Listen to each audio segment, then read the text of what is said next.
The Neuro Revolution, how brain science is changing our world. I've spent the last several years positioned in full view of the coming attractions now being projected by some of the world's most brilliant minds. My job is to relentlessly track neuroscientific projects underway within the many businesses, universities, and independent labs now pursuing breakthroughs. My mission is to synthesize all the information that's flowing, shaping it into the best-informed ideas possible about where the rubber is going to meet the road. Neuroscience, writ large, has the biggest peril stamp on it ever. I am stunned myself by how well we can eavesdrop and get practical measures of what's going on in people's heads. Detecting when people are telling the truth is a superheated issue. It impacts our legal system and our society as a whole. Corporations and governments are already spending millions to find out whether neuroscience will radically improve our ability to tell reality from falsehood, terrorist from bystander, crook from innocent citizen. The CIA and other intelligence agencies have been throwing millions at neuroscience researchers for a few years now in hopes that they'll soon develop and deliver extremely advanced tools for protecting national security. Truth detection by neuroscientific means is a new phenomenon, and it has shown astounding accuracy. Researchers have demonstrated that remarkable potential exists for learning how to access our mental downloads and make our brains spill certain types of secrets. They do this currently by watching to see whether memory-related areas of the brain light up under very specific kinds of conditions, such as seeing evidence that would only resonate in the mind of someone who knows intimate details of a given crime. Two different approaches to brain-based lie detection are the main competitors now for research funding and practical application in courts and beyond. Both rely on finding activity in regions of your brain where memories go to stay. One of these methods for tracing guilty responses is called brain fingerprinting. The name was devised by the inventor of the technique, Dr. Lawrence Farwell. He's not the only one who believes the potentials are great. His research work has been extensively funded by the CIA and tested by the FBI and U.S. Navy. The other approach, which uses fMRI, is based on something called the guilty knowledge test.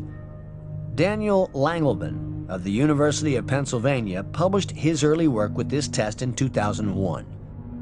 Billions of dollars are waiting to be made by credible neuroscientific lie detection. The tension within neuroscience circles going after truth detection methods, the push and pull between scruples and marketplace potential, may well be ratcheted up higher than most people can bear. The entrepreneur, Joel Huizenga, estimates the market for accurate lie detection might be $36 billion annually.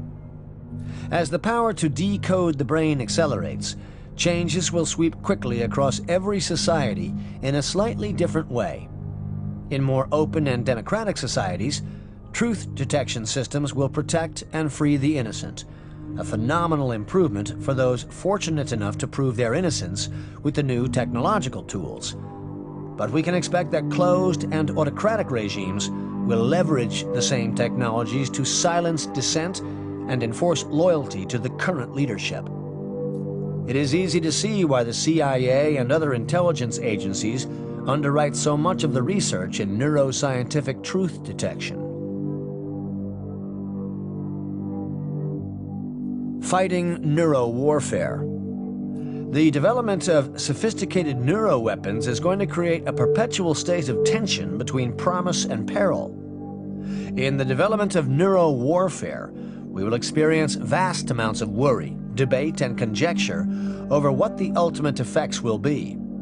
Emotional detection systems will pervade public areas as global surveillance networks seek out terrorists and criminals.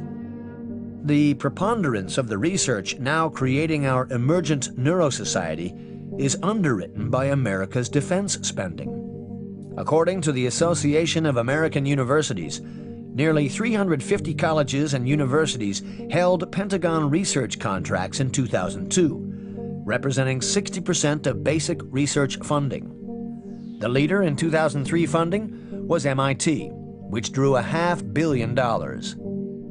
What if some product of neuroscientific research could convince all nations, including those labeled rogue states, the Great Satan, or members of the Axis of Evil, to eliminate entirely their weapons of mass destruction? Imagine that degree of promise rooted in the same body of research that could also manifest weapons so gruesome we can barely conceive of them.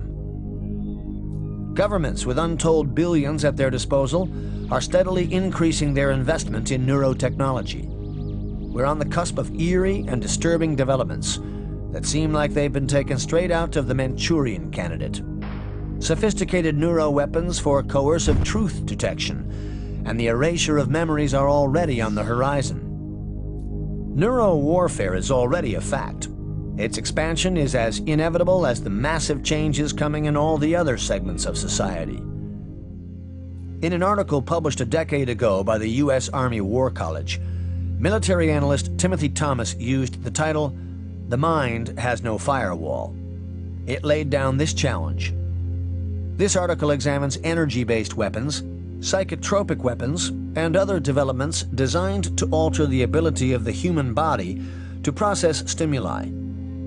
According to Thomas, a Russian writer named N. Anisimov, working for the horrifically named Moscow Anti-Psychotronic Center, came up with the term psychoterrorism to describe weapons that were being developed in the former Soviet Union. Anisimov defined psychotronic weapons as those that can remove, edit, and replace memories in a human brain.